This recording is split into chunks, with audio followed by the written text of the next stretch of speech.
Hello, I'm the Nostalgia Critic. I remember it. Monkeys aren't funny! So why do we keep using them? Well, I guess it's because they're so easy to train, and to their credit, they're the only animal that can come close to doing some real acting. When a monkey needs to look sad, it can look sad. When a monkey needs to look happy, it can look happy. When a monkey needs to piss you off, it makes Dunston checks in.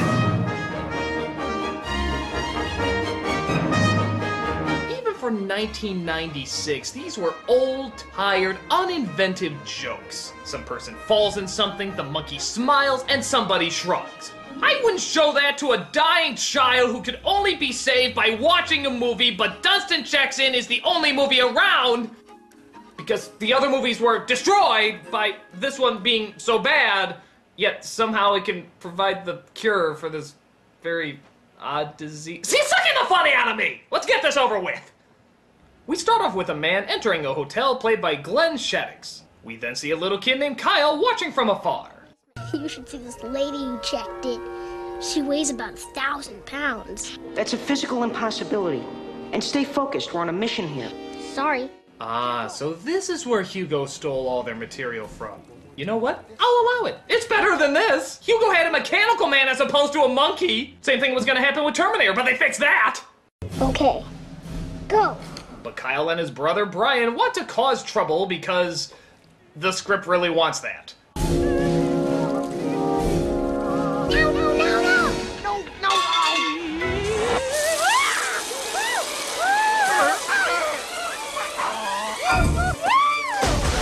Okay, I'm sorry. I know it's early in the review, but I gotta give a short little comedy lesson here. Water is not funny. It's not. It can be funny if it's used to inflict pain. Open wide! That's funny. Or maybe used to calm somebody down. I'm wet! That's funny. But if it's just used to get somebody wet, what are you left with? Somebody who's fucking wet! Look at... Oh no! I'm wet! Oh, how embarrassing! This will eventually dry off at some point! There's no physical repercussions for any of this. Yeah, seriously, people. Physical comedy is the best way to go. And insert depressing casting choice in 3, 2, 1. Oh, Jason. Oh, Jason. Come on. Who'd you kill? What crime did you commit to have to be subjected to this punishment? You couldn't have read the script while doing Seinfeld and actually said to yourself, hey, this has potential. It has to be to make you suffer for something. Come on. You can tell me. It's because Jerry knew you were funnier than him, right? This was his way of putting you in your place. He's in charge of running the hotel and making sure everything goes according to plan.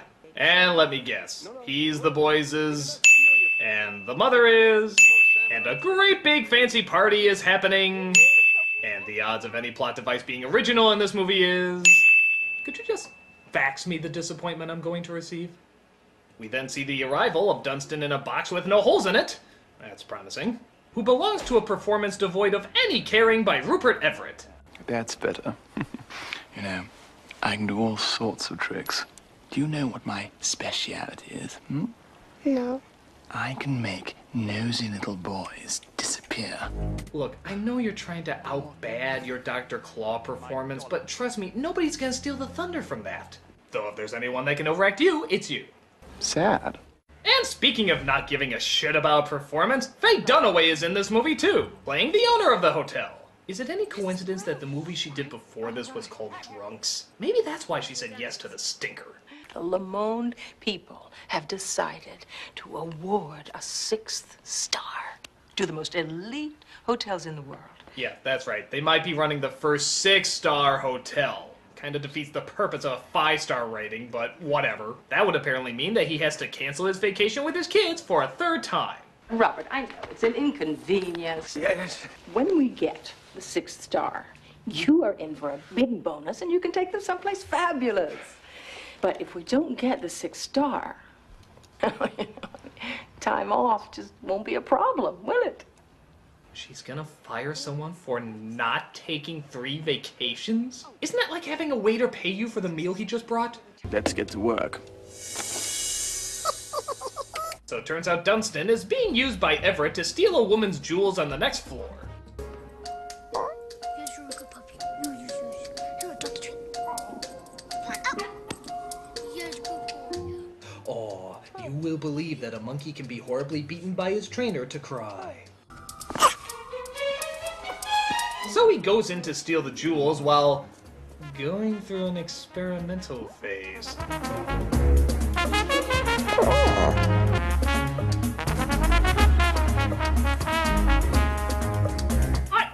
That goes on a lady, Dunston, not on your head! Oh, I never! So after he gets the jewels, he hears Kyle on the roof and goes to check it out. What's the matter?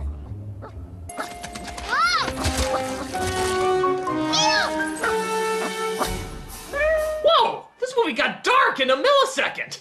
Oh my god, does this mean this movie actually has a good sense of humor? Oh, he lives! We substituted pain, or even better, death, for just a damn messy joke again. Cursed movie. You gave me hope that an animal could die in this film! But Dunston decides to go rogue and keeps the jewels for himself. Dunston! Dunston, come back here! Dunston, I've got some lovely bananas here. Don't wave your hairy bottom at me! Dunston! You know, I have to admit, for as over-the-top as he is, he's still more subtle than the Duke from Moulin Rouge. I don't know if that's something to be proud of, as most people share that distinction, but it's still worth noting. So Kyle tells his dad about seeing Dunston, but his dad doesn't believe it. So he sets up a video camera to try to film some paranormal activity.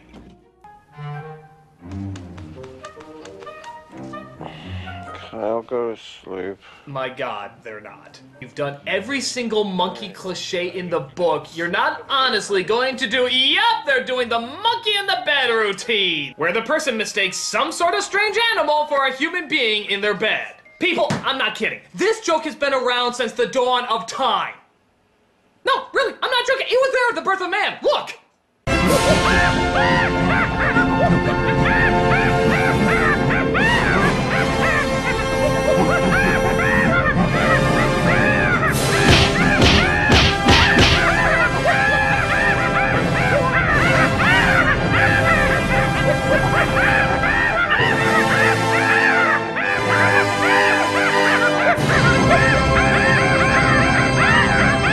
The monkey, of course, eventually leaves, but comes across Kyle on top of a laundry chute.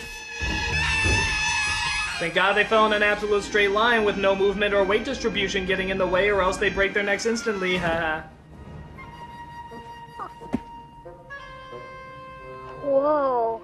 Oh, I'm sorry, that's sloppy screenwriting for, I sense an immediate connection with you. I think it also translates out to, remember that scene we did a moment ago with a person not realizing that you're behind him? Remember how unfunny that was? You want to do it again? Let's do it again! Come in.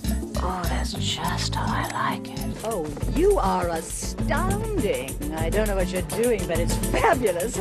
Someone's kissing me. It must be a beautiful woman. Now, I'll make sweet love to you while keeping my eyes closed the whole time. More, William, more. But this time the father sees Dunston, and I have to admit, this is a pretty funny scene. I'll confess, that gets a little bit of a chuckle out of me. But good God, is there anything remotely funny, remotely humorous that can be brought in to breathe some life into this movie?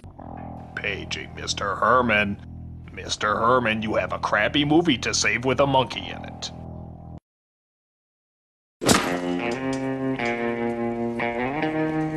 Yes, ladies and gentlemen, we have Pee-wee. Or Paul Rubens, to be more precise. Yeah, I know, he's in Dunston checks in because his ding-a-ling checked out, but who cares? He's one of the only people to put any energy in this flick. You think it might be cute to put a baby orangutan in your kid's basket? Well, at first it is cute. Then it gets bigger. The kids lose interest. And then one night, you flush it down the toilet. Okay, so he's not funny, but he tries to kill the monkey, and that gets brownie points in my book. But Dunston gets away and works his way to... Holy crap, blood? Really? Hey, maybe chilled monkey brains isn't off the menu. Whoa. Oh, for God's sake, it's just a cut on his hand. Would it kill this movie if you just killed this movie! Got it. We got it, Dunston. So they fix it that Dunston gets one of the rooms as we partake in yet another implausible favorite of the kids are too stupid to question it file, the half-assed disguise. Let's go, Dr. McGock. Okay, so man with glasses fools him. Turtle with hat fools him. Chimp in chair. Bullshit! Do you think there's a way that we can keep your boys locked in their rooms, just till the crystal ball is over? Mrs. DeBrow, I can assure you that there will be no further incidents. Yeah, we know. Cut. As of this moment, they are both on their best behavior. Cut. Hey, you know what would have been really funny? If you did something funny. Rupert Everett finds them in the room and does what most people wanted to do since the first Santa Claus movie. An even more endangered species. Alright, just one more for the nose, and I'll consider this a happy ending. Oh, so now we're feeling repentant. Go on then, give Daddy a big hug. Oh no, he opened his mouth and they added a biting sound effect. Good thing that doesn't leave any marks whatsoever. So he gets the kid loose and they go downstairs to the ballroom where they fill the father in on what happened. He tied you up! Yes, and he's gonna hurt Dunston if he finds him. Okay. You guys, you split up. You find the monkey and you take him upstairs to the apartment. I'm gonna take care of Lord Rutledge. No, let's try this again. He tied you up! Yes, and he's gonna hurt Dunston if he finds him. I'm calling the police. But no! Then we couldn't get all sorts of hilarity with people mostly just getting messy again. Come on, people. Big laughs come from big pain. Throw in some physical humor. Oh, well, actually, I guess we do get this. Why is everyone in this hotel always slapping me? Can we just make the rest of the movie Pee-wee slapping Otho? In fact, hell, this could be his drug PSA. This is crack. He's not entirely wrong. You did this. You brought that monkey into my hotel. Nothing but trouble since your daddy started working here. Will someone just destroy the cake already? We know it's coming. We know it's not going to be funny, so can we just get it out of the way here?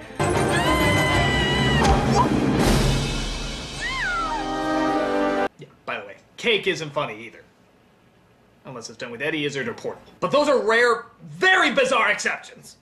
So Everett is arrested, Dunston makes the little yes motion. Fucking hate you. Alexander gives a look like his career is over, and Dunaway fires him from his job. Only to get a job from... her husband? I want you to stay. This is the finest hotel in the entire chain. What, they didn't like each other? They split up? That's his weekend hoe? I don't know. But it results in him getting another hotel job in Bali. Why? Because I think the filming crew really wanted a vacation in Bali. As you can see, my family and I are dedicated to making your stay here at the Bali Majestic as uneventful and trouble-free as is humanly possible. I can guarantee you with every fiber of my body there will be no further incidents you have to deal with on this trip. In addition, our native chef is available. Okay, no blood, but we do get something truly worse. A rap song! Yeah, yo, monkey in the house! Fucking hey, I wouldn't expect this movie to do anything different that wasn't... anything different! This movie hits every boring note, every boring cliche, every boring character. I guess this is gonna sound strange, but for such a boring, tired premise, I'm really shocked it was this boring and tired. It never takes any risk, never does anything different. I'm just waiting any minute for Clint Eastwood and Clyde to break in and kick their boring asses. So class, what have we learned today? Monkeys aren't funny. They never have been funny, they never will be funny. Unless they're being used to cheer up a fictional dead girlfriend who was molested as a child, in which case, they're hilarious! Oh, laughter's the best mouse! Oh, he touched me there, doctor! Oh, I'm the nostalgia Greg, I remember so you don't have to! Oh, no more monkey business! Oh, I'm going to hell! All aboard that funk boat that I'm about to start sailing now. All your riggers and all your party chickens, everybody's in the funky blowout. You know where set sail from, just around the corner from the Portobello Road. Downtown W10. You think it might be cute to put a baby orangutan in your kid's basket.